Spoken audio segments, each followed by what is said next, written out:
harus tahu dulu di Papua itu ada apa.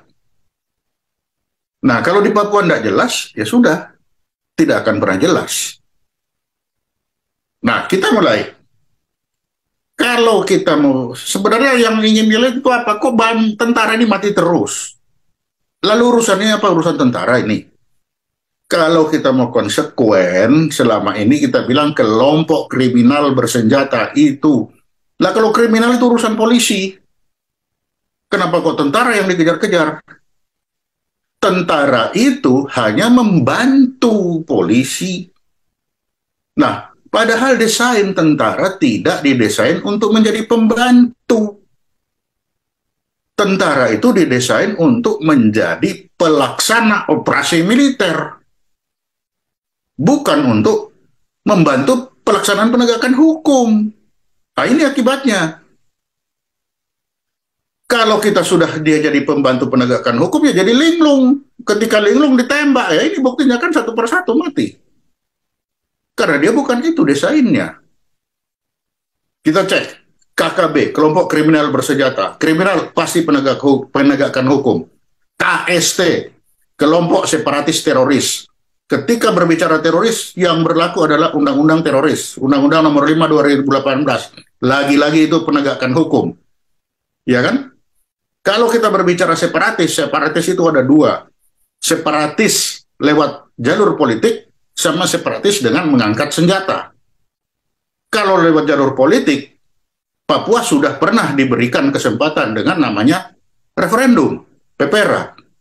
Kalau dia mau mengangkat senjata, maka yang angkat senjata itu disebut pemberontak bersenjata. Kan itu. Kalau dia pemberontak bersenjata, maka itu adalah tugas TNI.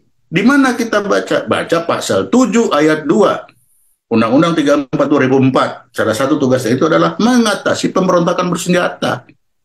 Tapi jangan lupa ada ayat 3 diatur. Bahwa untuk melaksanakan itu harus berdasarkan kebijakan dan keputusan politik negara.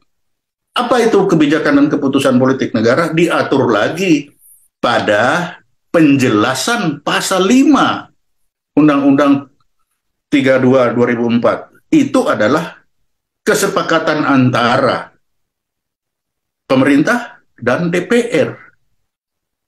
Bahwa sekarang saatnya TNI turun.